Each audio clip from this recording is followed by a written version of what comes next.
Hello mga kasari! Welcome back to my YouTube channel. Today is Sunday, February 16, 2025. And for today's video is magsha-share po ako sa inyo ng simple tips para lumago po ang inyong sari-sari store. Si Basha. Akala ko may tao, si Basha pala yung nakaupo doon. So, hindi ko naman mga kasari sinasabi na as in bonggam-bongga na napakalago na ng ating sari-sari store ngayon. So, ibig ko lang sabihin is nagkaroon na siya ng mga variety, ng mga choices na dati ay wala ako noon. So, ngayon guys, mag-umpisa na tayo. Share ko sa inyo yung mga ginawa ko kung bakit lumago yung aking sari-sari store from the beginning up to now. So, una sa lahat mga kasari, naging consistent lang ako sa sari-sari store. Hindi po ako naging tamad-tamad, nagsipag lang po talaga ako sa araw-araw. Kaya po talaga lumago kahit papano yung ating negosyo. Ang daming bata dito sa labas. So, ang ibig kong sabihin mga kasari is, kumbaga, so, ayun na nga po mga kasari, kapag sa isang negosyo kasi is tamad ka, yung wala kang ginagawa, wala ding mangyayari dyan. Kasi ang paglago guys ng isang negosyo is nasa kamay ng nagtayo nito, ng owner.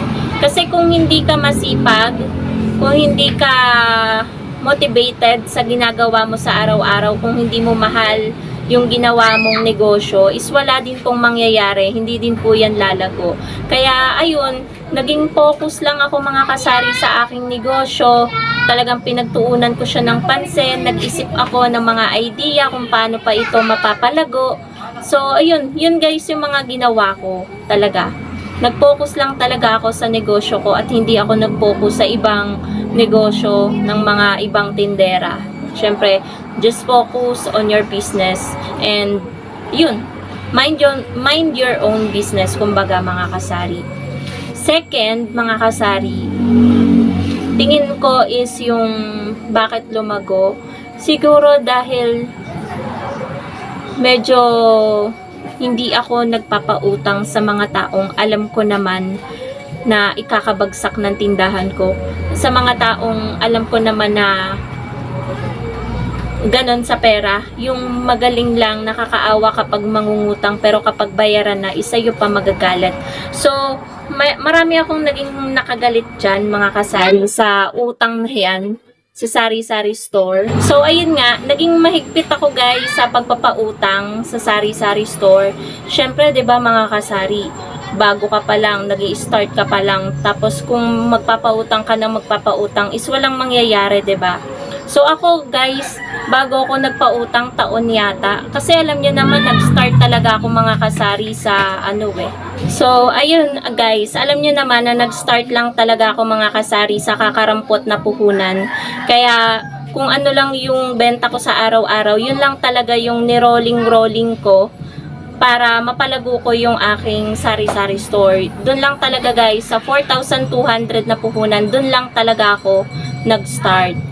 So, ayun. Yun yung second, yung about sa pagpapautang.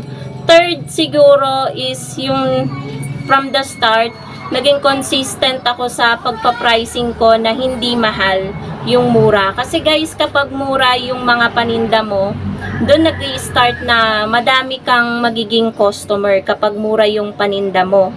Kasi kapag madami kang customer, doon guys yung andaming demand ng customer. Ang dami nilang gustong bilihin na wala sa'yo. Kaya kapag dumami yung customer mo, dadami din yung benta mo.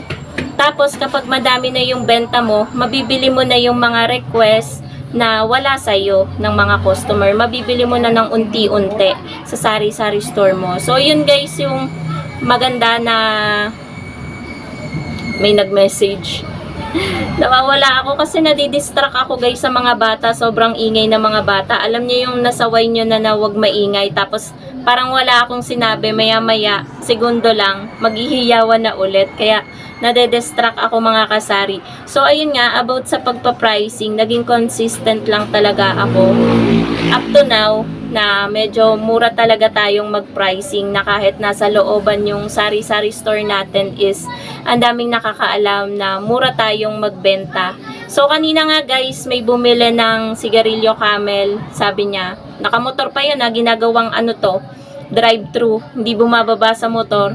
So, pabili daw ng isang camel, sabi niya magkano? Sabi ko 7. Sabi niya, ang mura naman sa amin, 8 yan. So, hindi na lang ako guys nagsalita, binentahan ko na lang.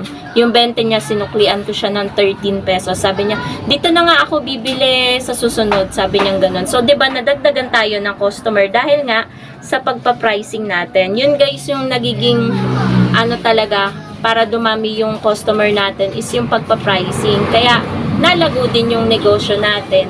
Ang pang-apat siguro mga kasari is yung, makinig tayo sa mga customer natin, kung ano yung mga nire-request nila, gaya nga ng nabanggit ko kanina.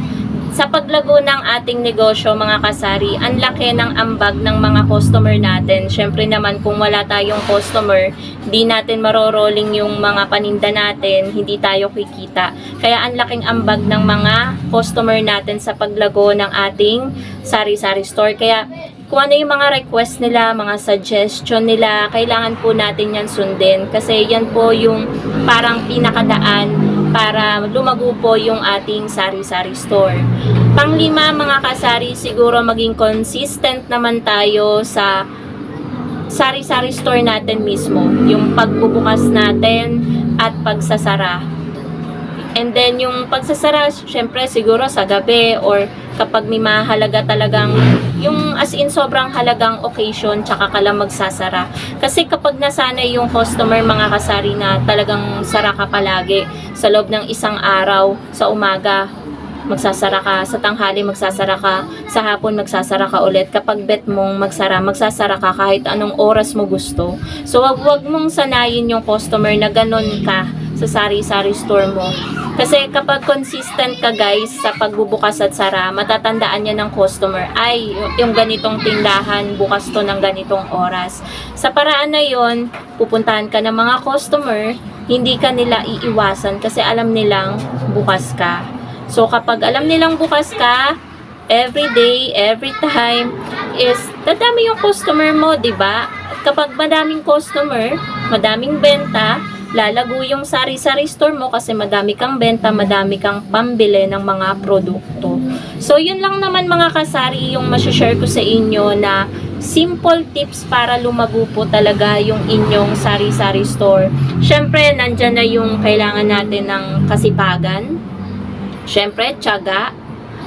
And habaan yung pasensya. Kasi iba't ibang ugali ng mga customer yung makakasalamuhan natin sa araw-araw. Kaya kailangan talaga natin ng mahabang pasensya.